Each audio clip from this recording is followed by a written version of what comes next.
Welcome to The Fight on Matrix Midwest with Randy Karraker and company. Hi kids, happy Monday. That's Andrew Rogers. I'm Randy Karraker, and welcome to The Fight, another week of The Fight here on Matrix Midwest. The Blues taking one step forward and one step back in back-to-back games over the weekend. A heartbreaker for Mizzou basketball, and we almost won our parlay on Friday night. So close. But that means we lost. But first, the Cardinals starting pitching is rounding into form. They have an off day today. They're rounding into expected form, I guess we should say. On Friday against Houston, Eric Fetty went 2 innings, allowed 1 run on 2 hits. One of those hits, a home run. Then on Saturday, Miles Mikolas gave the Cardinals innings, 2 2/3. He allowed 2 runs on 3 hits to the Nationals. And then the Cardinal bullpen threw shutout ball for 6 1/3 after Mikolas was removed. And then yesterday against the Marlins, Steven Matz went 3 innings. He allowed 1 run on 2 hits, struck out 3. So, Andrew, I look at this, and this is, it is what it is. It's not great, but that's why I say they're rounding into form, because they aren't going to be great. It's going to be and is what it is starting pitching season for the Cardinals. They're going to finish with a 2.93 earned run average of this season.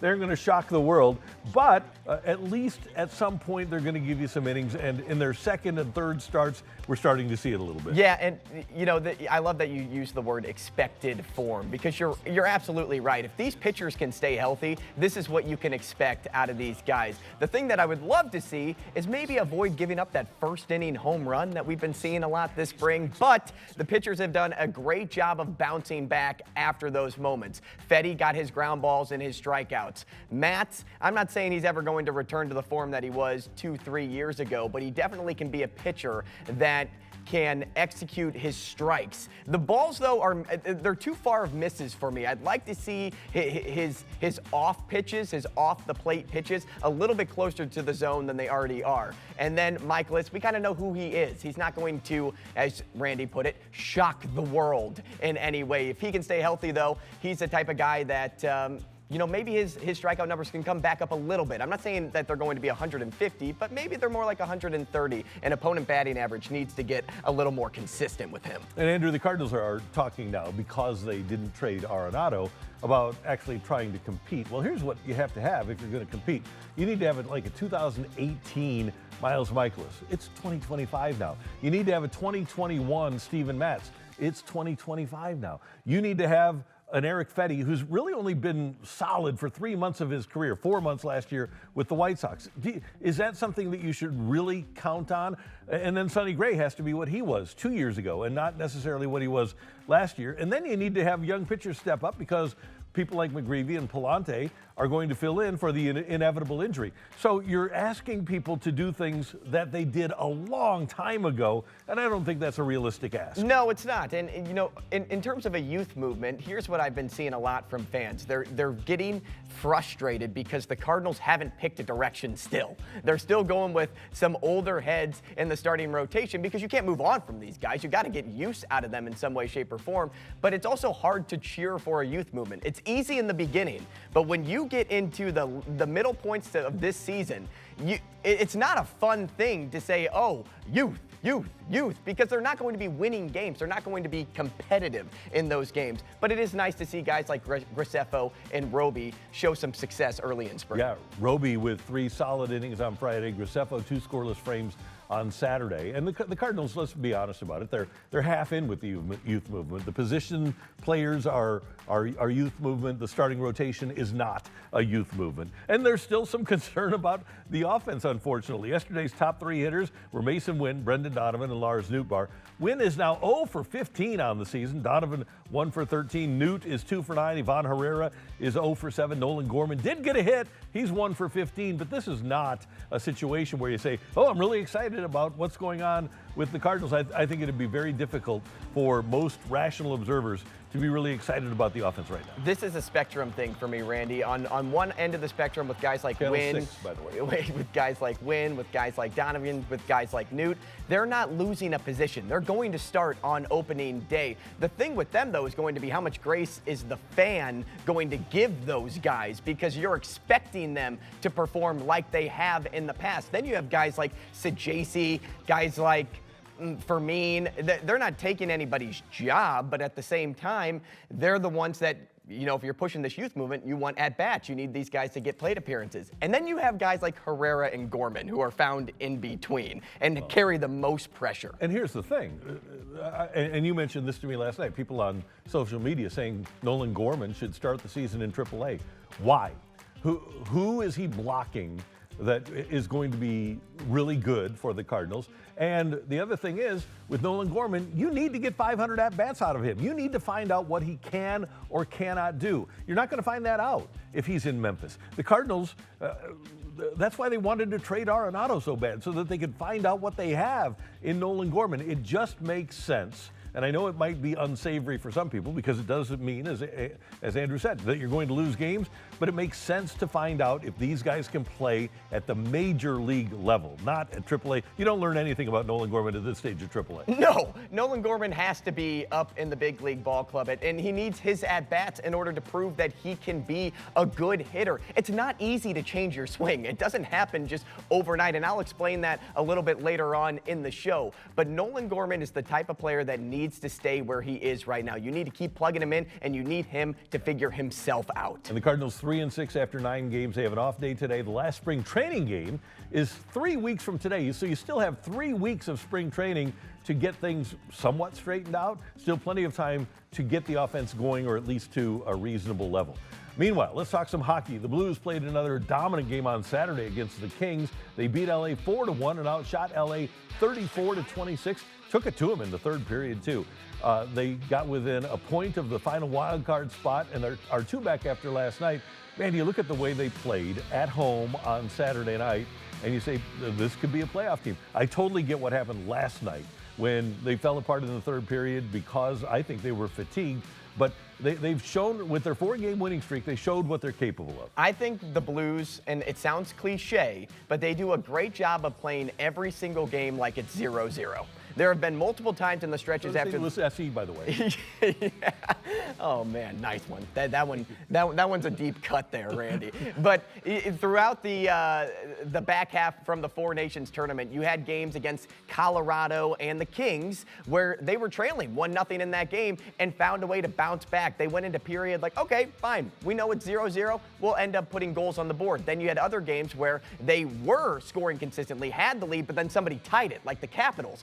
But no, 30 seconds later, they're like, we're going to score again. We're going to make sure the momentum doesn't shift in the alternate direction. The Blues are playing fantastic hockey. It's the chemistry that really stands out to me with this group. And one of the things you have to do is you have to keep playing. Like you mentioned 0-0. You need to keep playing until the clock says 0-0-0. And that was a crunching goal last night at the end of the first period that I think got Joel Hofer taken out of the game. The Blues played really well last night for a couple of periods, and then it just it fell apart in the third. And hey, you allow 4 power play goals, and the PK had been really good since the Four Nations, but it was not good last night. And give some credit to these guys. Give some credit to the Stars because they went 4 for 4 on the power play. And they said on the TNT postgame show, and I agree, kind of looked like a video game the way they were playing. And the Blues lose 6-3. How about Robert Thomas, though? And I've been hard on Robert Thomas. He just kind of quietly goes along. He's got 50 points in 50 games. His point streak now at 10 games. And Thomas is playing like a number 1 center. I wish he would always play like a number 1 center. He doesn't, but right now he is. He's being the player that the Blues need him to be. At least he's becoming that guy again. Something I was looking up just last night, Randy, was, okay, how does this team compare to the 2019 Stanley Cup team for the Blues? And they're not that far off statistically. They may be off in terms of experience, and they may not have a quote-unquote true goal scorer like Tarasenko on this team. Is Kyrou close to that? Maybe. Tarasenko only had 33 goals that regular season, and Kyrou has around 24, 25 right now. So they're not that far off statistically. They just don't have the overall experience to be that 2019 Stanley Cup team. But they do have, in terms of up and down, you look at them and those values, that means that they can be a playoff team. They may not go deep in the playoffs, but they can at least get there because they look the same. And this week will tell us. The trade deadline is on Friday. The Blues with a brutal trip here. The next 3 games, you got 2 of them in LA. Who has the best home record in hockey? The LA Kings, 19-3-3 on their home ice. So the Blues will have their hands full coming up in the next couple of games. Later in the show, you can help us build a parlay. Find a single bet you like on DraftKings and send it to us. Andrew's going to make a bet. I'm going to make a bet. I've got mine picked out, and you're going to love it. And you make a bet, and then we'll put them all together to build a parlay. Text in now, 314-624-0414. And if you have a question of the day, you can ask me any sports question you want. You can ask him any question you want. You can ask him what he thinks of me. Send in an email to thefight@matrixmidwest.com. We do want to hear from you, and we want to make this show as interactive as possible. College basketball, I do not like this. After a tie for the conference championship between Texas and South Carolina women in the SEC, South Carolina will have the #1 seed in the SEC tournament after winning a coin toss. SEC Commissioner Greg Sankey conducted the coin toss yesterday with a custom-made coin, here you go, that features the logos for both schools during halftime of the LSU-Ole Miss game. The 3 tiebreaker scenarios to determine the #1 seed, head-to-head, they split. Results the 2 teams had against the highest seed. Both teams went undefeated against everybody else. And then #3 is a coin toss. Now, we don't like the business of the NFL, and we think a lot of what the NFL does is goofy, right? But at least they have like 10 different things that they determine before they get to a coin toss. How can a coin toss be the 3rd thing that you determine? And oh, by the way, let me point this out. Strength of schedule. South Carolina had the toughest schedule in the country and the 5th hardest non-conference schedule. Texas had the number 32 non-conference schedule. They got it right, but they got to the coin toss way too quick. It is weird, right? It reminds me of that scene in the movie Secretariat where they're flipping for a horse. It's like, what are we doing right now? You're right. What's crazy about it is it's step 3. The NFL, it's step 12. It makes sense to go that far down the road and be like, all right, we don't really have another statistical category to value here, so I guess we're just going to flip a coin and see who should be first.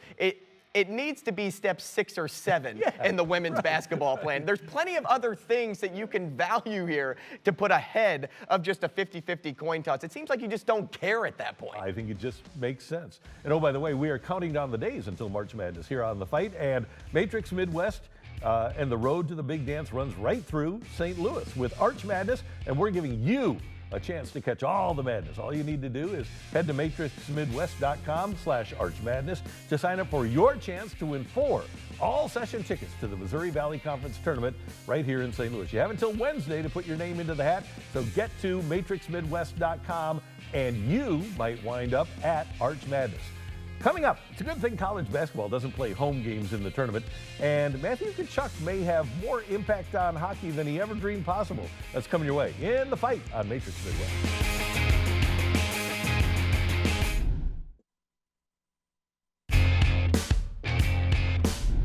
A tough loss for Mizzou on Saturday. They allowed a 3-pointer by Vandy's Tyler Nickel at the second-half buzzer and lost to the Commodores in overtime, 97-93. Mizzou led by 9 at the half, but that lead disappeared by the midpoint of the second half. Tigers seem to know they're good, and that can be a problem for a team because when you're really good and really confident, sometimes you think you can go anywhere and win.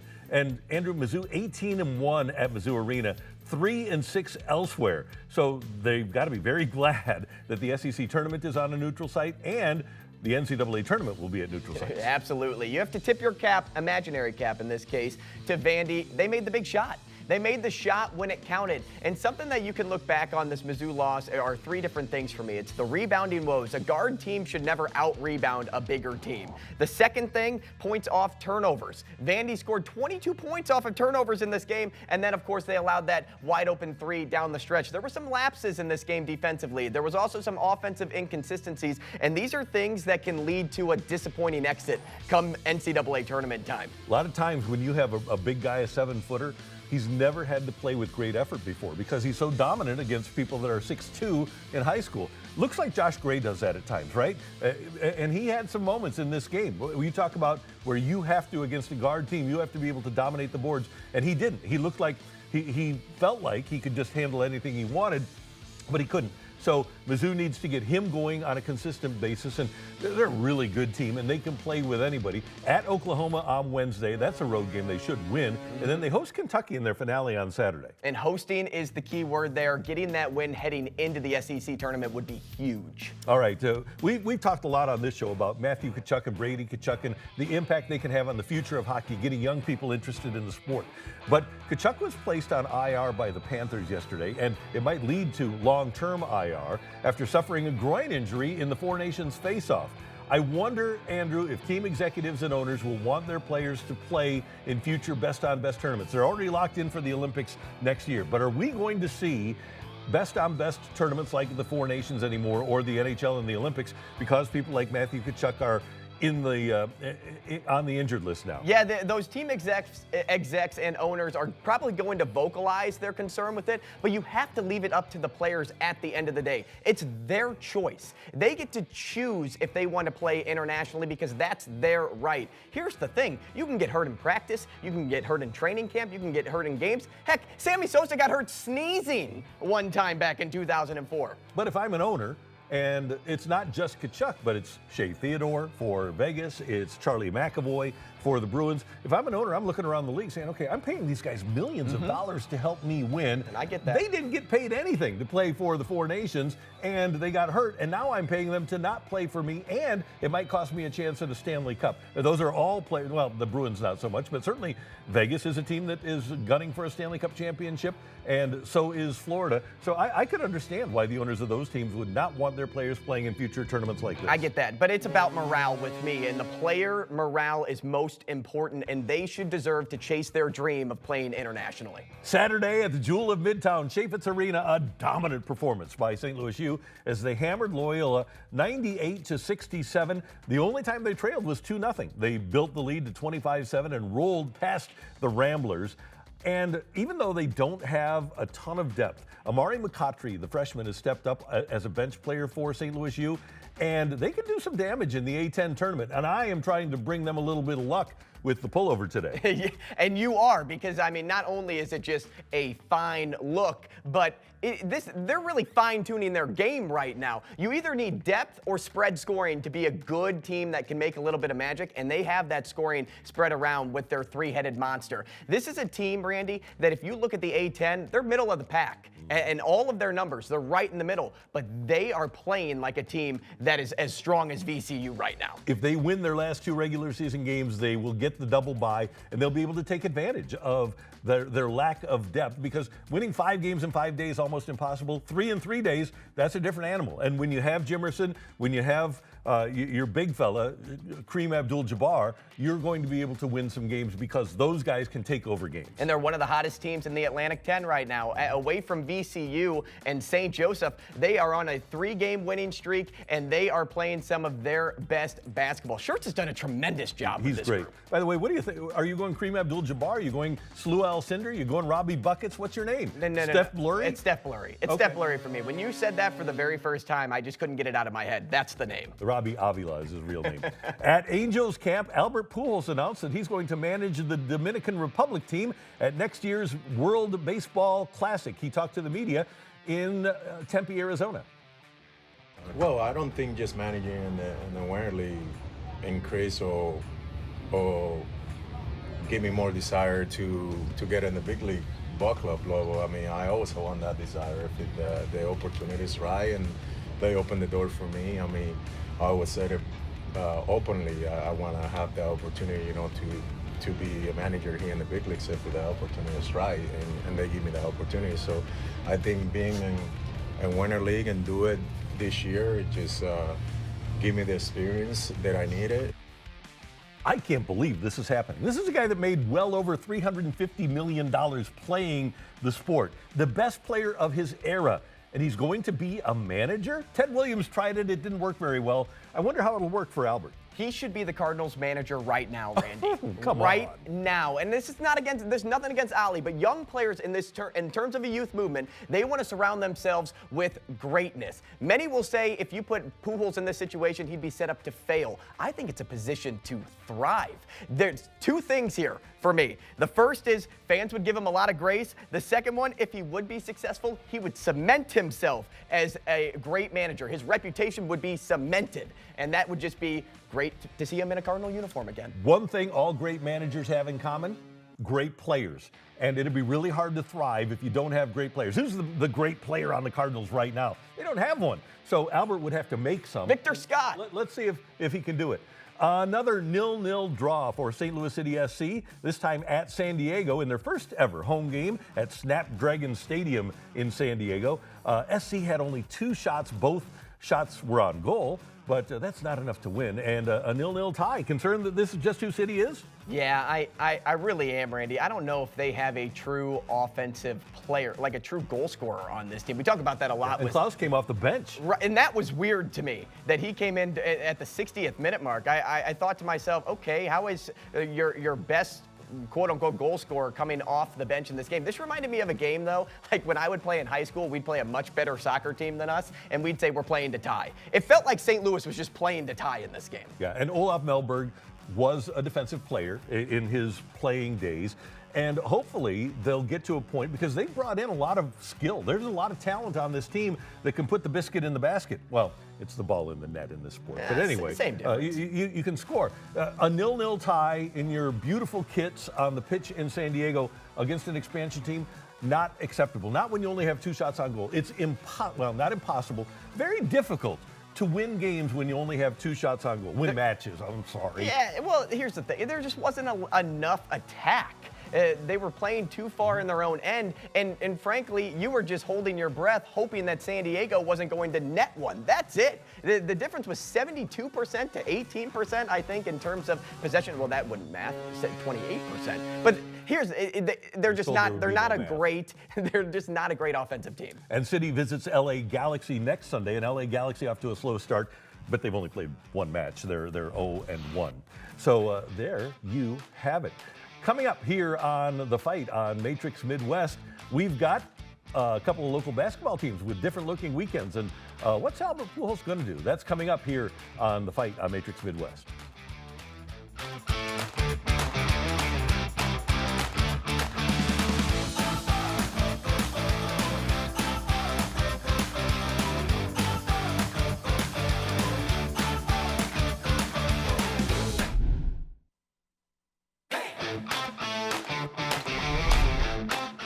Time for our weekend highlights on this Monday in The Fight. And I'm going to start, Andrew, with the NFL Combine. The NFL Combine media folks got through a week with Jerry Jones going all Stan Kroenke type silent. Word is that the Cowboys actually have a plan this offseason, and they didn't want Jerry to leak it. And NFL owners and employees are telling the owner to zip it because they're afraid he'll leak their plan for the offseason. So Jones, he's got a bus, and he's always met the media in his bus at the Combine. This week, no get-together. He didn't get up to the podium. He didn't get together with the media in his bus. And Jerry Jones, shockingly, was quiet. Sounds like this has happened before or something. Yeah, we had a silent guy here, but not Jerry Jones. Fair, absolutely. Well, speaking of the NFL Combine, you have Armand Membou. Hustling hard at the draft. You can hear him on his 40-yard dash, and I love comparison videos. This is amazing. It just really shows how hard he's trying to increase his draft stock. Membou against guys that are half his size there. That's Jared Goff, that's Jameis Winston, and listen to him go. Athletic. Look at him go.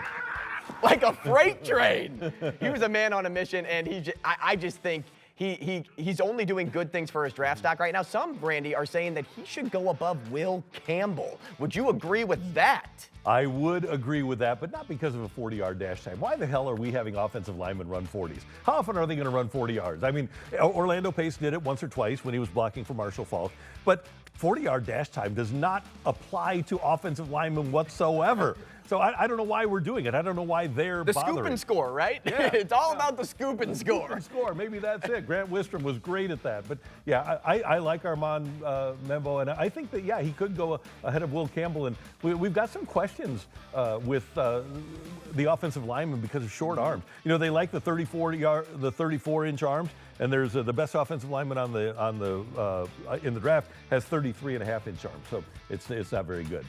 So, all right, so we've got to 3, so let's move to 2s. And my number 2, Andrew, is I love hearing the Cardinals talk about, even though they sent lefty Quinn Matthews down, voice their excitement over him, and we've talked a lot about him. Manager Ollie Marmol said yesterday when they sent him down, quote, he did a phenomenal job.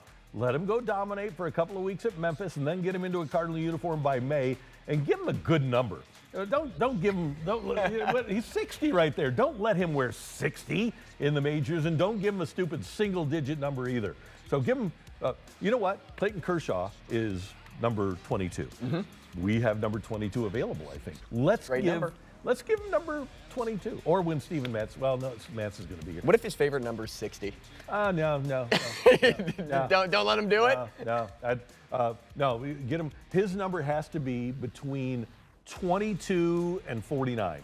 And otherwise, don't even bother changing it. I don't like 49. Well, don't worry about it. So he's not getting 49. 49 is Ricky Horton was 49. You got to like 49. So what if a player has the number that Quinn Matthews wants?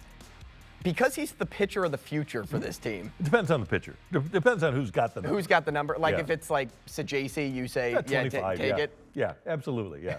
So that's when Albert Pujols, first of all, his first spring training wore number 68. They bring him up. Remember, Bobby Bonilla got hurt. They bring him up to Colorado, and his jersey is in the locker. And Buddy Bates, the equipment man, had given him number 32. And Walt Jocketty walks down into the clubhouse before everybody gets there, and he says, buddy, I think this guy's going to be pretty good. I think we should give him a number better than 32. And that's how Albert wound up with number 5. He didn't know, but when he walked into the clubhouse, his initial number at the major league level was number 5. Yeah, 32 would have been a gross number for Albert. Yeah, thinking back on that wouldn't have been too Nice move, Walt. Good job. My number 2, Randy, watching Gorman finally put one in play. Woo-hoo! An absolute relief. Like that's what this feels like. And here's what some people might not realize. When a player makes a swing adjustment, the results aren't immediate. It takes time. Ask Jordan Walker. It takes time to see if the change pays off or if they need to go back to the office, back to the drawing board. Gorman entering with sky-high expectations. I get that. And it makes it even more frustrating to see him struggle when you have those expectations. And he knows the pressure's on. So don't think that he's not playing as though he's not trying to get an everyday spot in this lineup. He understands that there's immense pressure that comes with this, and the click is anything but easy. And as we saw right at the beginning of spring training, when Tamar Scher was down there and talked to him, he said, nobody's spent more time with our new hitting coach, Brant Brown, than I have. And he's making an adjustment from what Turner Ward was teaching and what his swing was. And by the way, they're trying to get him to cut down on his strikeouts. And like you say, it's not easy to make an adjustment. It's nice to see him get a little bit of a reward by getting his bat on the ball and not striking out. Here's the best example I can think, because all of the Cardinal baseball fans out there, at least I would probably say 85% of you golf. If you went to a swing instructor and he was telling you, no, you should do this with your swing instead of what you are currently doing, do you think you'd go on and play 18 holes and just be perfect? You'd be a scratch golfer? Well, I don't know if I'd be scratched, but I'd certainly try it. The answer would be no. You would struggle because it's weird to feel this new little tick. That's what Nolan Gorman's feeling right now. I'd love to say that golfing practice is overrated, but I suck. I can't. We just go to the range to hit. My number 1, seeing the Blues absolutely dominate on Saturday. A team that hadn't won 3 in a row, won 4 in a row. And they still have a playoff shot. And last week on this very show, I was saying, no, they're out of the playoffs. Well, here they are, 2 points out of a playoff spot now, and they still have an opportunity. I was very impressed with the way they played during the 4-game streak.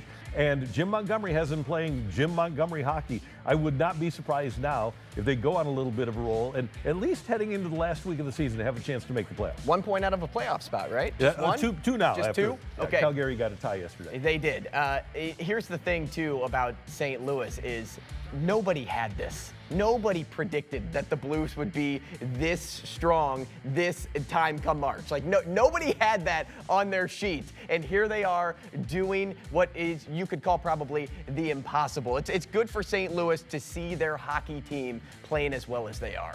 Now, my number one, Randy, stays with the St. Louis Blues. Ryan Suter wants to stay in St. Louis, but it was a piece of what he said that gives me butterflies. Suter has really enjoyed his season in St. Louis and has raved about the leadership of Braden Shen. Wants to win, but has made it clear that he wants to stay in St. Louis and thinks the Blues can be a playoff team. But that Shen piece is what stands out to me, because for the last week and a half, we've been seeing rumor after rumor. Are the Blues going to deal Shen? This is not the point in time that you shake up the culture. If Ryan Suter is saying this, and he's somebody that's been in the league a long time, if he's saying it, you know other players around the locker room are saying it too, it's not the time to shake up the culture. And I really do think, and I've said this before, if Braden Shen isn't here and isn't the Blues leader, then who is? That's a question that they have to answer internally, because Colt Karraker is one of the nicest people in the world, but when you're a hockey captain, you really can't be the nicest person in the world. Robert Thomas is inconsistent. Does Robert Thomas have the personality right now to be the leader, to go up to somebody and say, hey, you got to be more consistent, you got to play better? I don't think so. Maybe if you get rid of Shen, a guy like Suter is the guy, but I don't think he wants to be. But it's cool to hear a guy say that he likes St. Louis enough that his wife is on board with him moving his family to St. Louis if he's here next year. The Blues alumni is the biggest alumni in the NHL outside of Toronto. And people come here for only a year and like it and make the move to St. Louis. And Ryan Suter appears to be the latest that really has fallen in love, not only with being a Blue, but with our community. And that's the 50% that people don't think about when a player does get relocated. It's what we've been talking about with Nolan Arenado this entire offseason. The piece that they just can't get over, that he can't get over, is relocating his family. Is it about where he ends up? As long as they're a playoff contender, I don't think it is. It's just more about relocating everybody and changing somebody's life around. Most people don't want to do that. They're content with where they are. They're comfortable. It's hard to get out of your comfort zone, but it's cool to see Ryan Suter be that guy that says, hey, St. Louis is special. All right, one other thing about the weekend, and this will be upcoming weekends as well. I got a text from a friend this weekend asking what the best month for sports is. Are we heading into it now with March Madness? You've got the start of baseball coming up. It starts actually in March this year. You've got the NFL Combine with NFL free agency on the horizon. You've got a lot of cool things.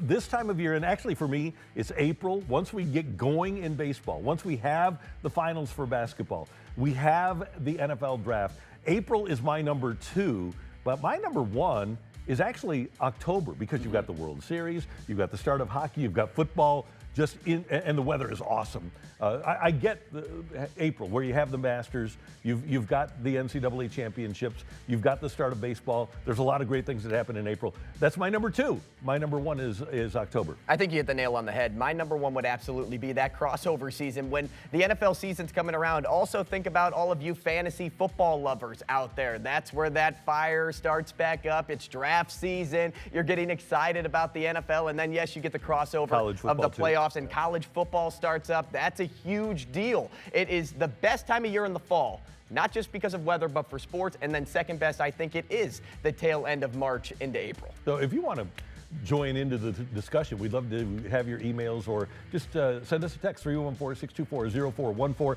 And if you'd like to weigh in, we'd love to have you. Coming up, we need your help anyway, because we're going to try to make a bet.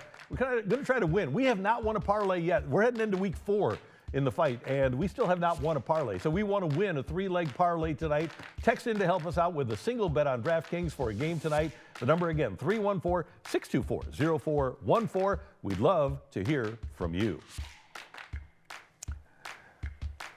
Hey, at St. Luke's, we understand the feelings and emotions that come with a cancer diagnosis, and we want to help you return to a fulfilling and high-functioning quality of life. At St. Luke's Center for Cancer Care, we know how shocking it is to hear the words it's cancer. And the last thing you want is to wait to see a specialist. At St. Luke's, they're dedicated to providing prompt, personal, and comprehensive care at every stage, from screening and diagnosis to treatment and survivorship. The cancer specialists at St. Luke's don't just treat the disease, they treat the patient, and that's a key. And here's something unique. St. Luke's cancer specialists work together to coordinate your appointments and your treatment, so you spend less time waiting and more time getting the treatment you need. They've been named by Newsweek as an America's best cancer hospital, one of only 200 hospitals in the country to make that list. Cancer treatment and services include surgery, medical and radiation oncology, cancer rehabilitation, wound healing and hyperbaric medicine, palliative care, and more. St. Luke's is a Women's Choice Award winner for Best Hospitals for Cancer Care. See the St. Luke's difference for yourself and find out how the Cancer Center for Cancer Care will support you at every step of your journey. Call 314-205-6737 today for world-class compassionate treatment, or visit online at stlukes-stl.com.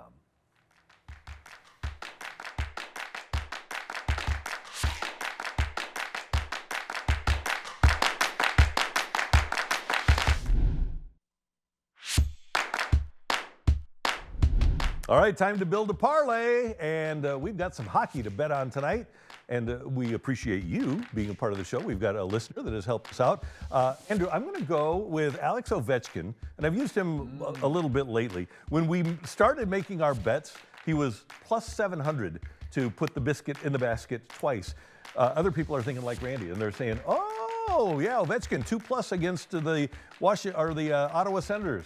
I'm going to go Ovechkin to score 2+ goals. He's plus 650 to put this biscuit in that basket twice.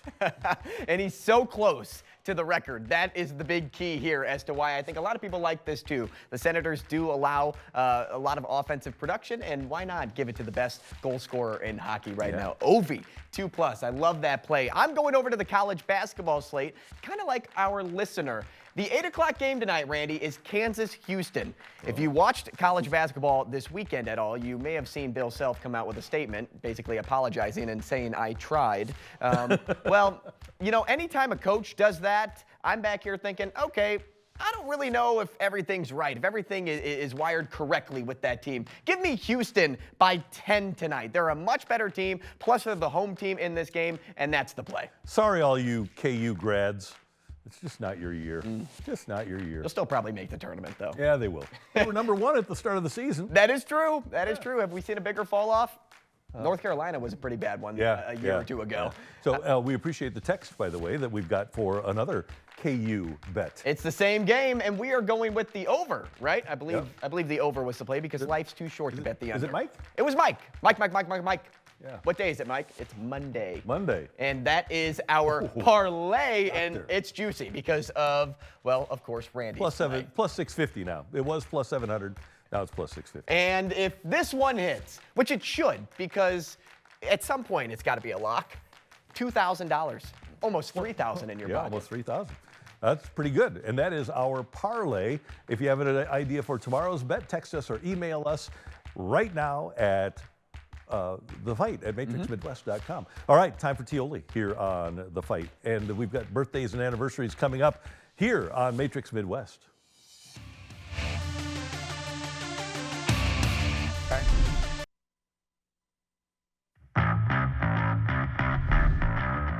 All right, time for Tioli. And last night here on Matrix Midwest, we continued our Blues Classics series. They're great. I love watching those at 8 o'clock every Sunday night. We showed the Blues 2000 comeback from a 5-0 third period deficit in Toronto. It was awesome. It was a great game.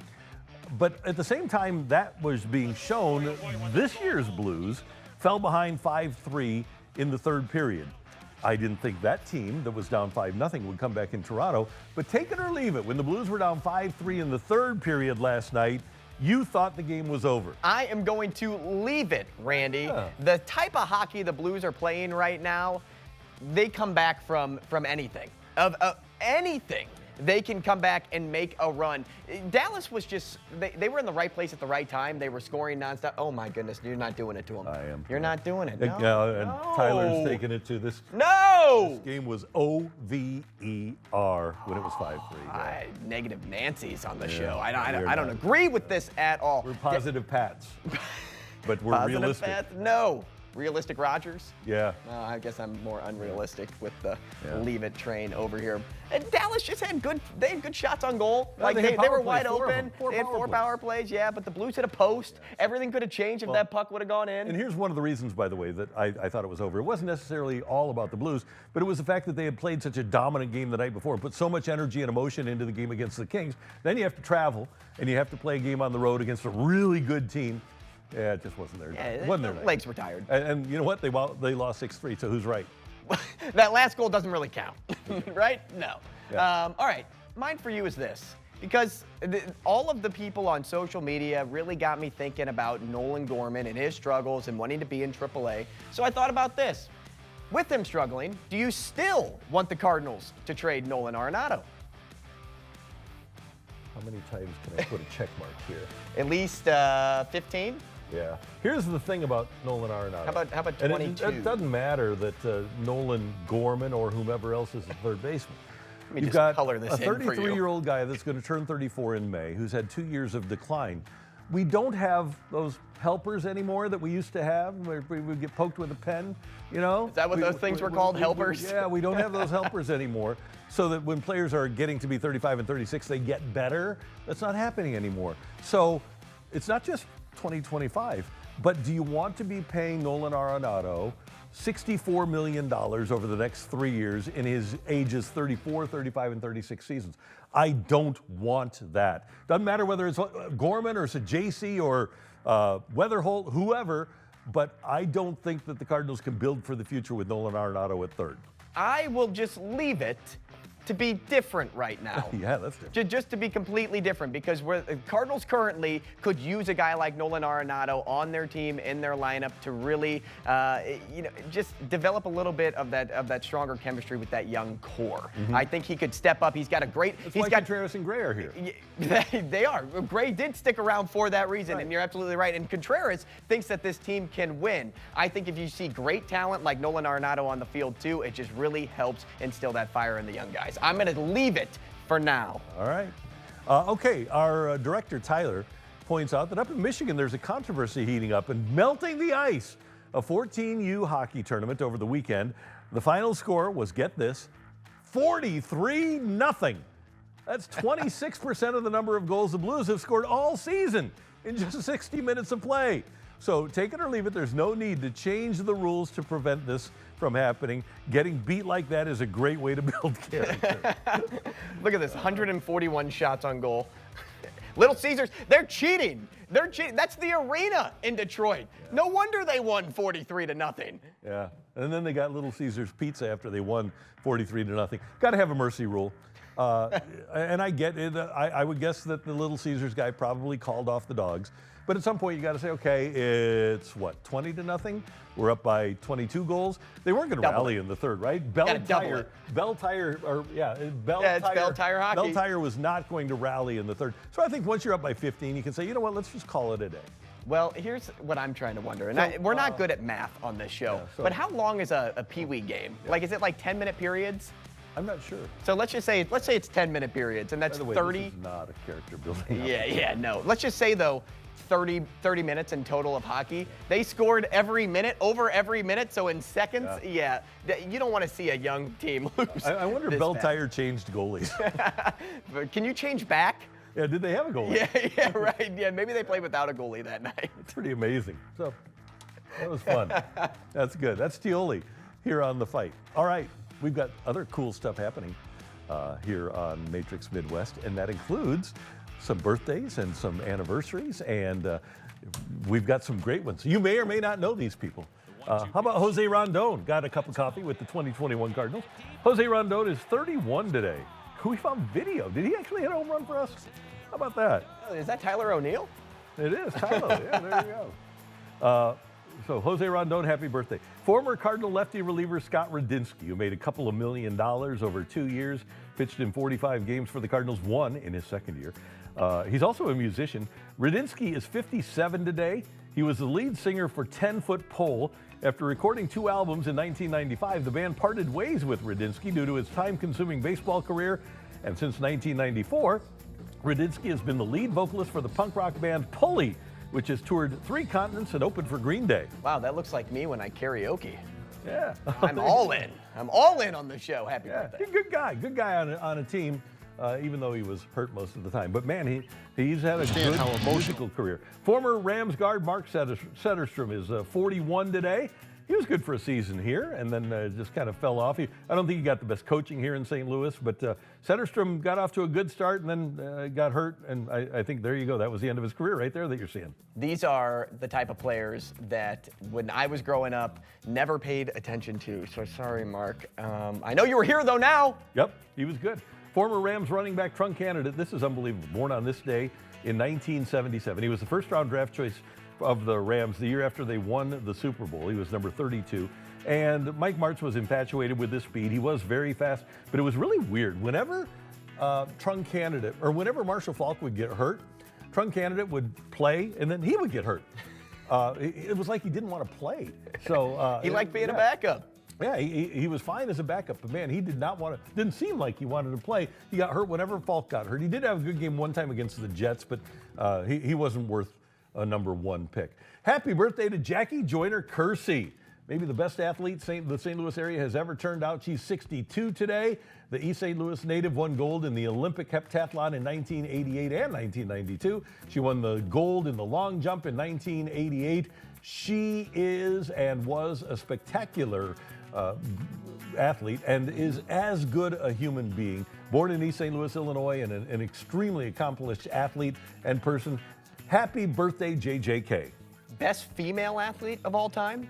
Yes, I think that you can. I think nationally, most people would agree with that too. I would agree with that. She is just a spectacular athlete, and overall, probably the best athlete that St. Louis has ever turned out. She was and is a great athlete. Happy birthday, Jackie, 62 today. All right, anniversaries. In 1953, the Boston Braves, who owned the Milwaukee minor league franchise, blocked the St. Louis Browns' attempt to shift their franchise to Milwaukee. Several months later, the Browns would leave St. Louis for Baltimore and become the Orioles. Did you know that the Baltimore Orioles used to be the St. Louis Browns? I only know that because I have a book about the St. Louis Browns. So that is really the only reason. If I didn't have this, well, it's more of like a children's book for me because there's a lot of pictures in there. I can only read books with pictures. That's the safest for me. But no, I don't think I would have known. And Milwaukee was determined. They tried to get the Cardinals to come to Milwaukee, no dice. They wound up getting the Boston Braves to come to Milwaukee, and then they obviously went from Milwaukee ultimately to Atlanta. But yeah, Milwaukee was going to get the St. Louis Browns.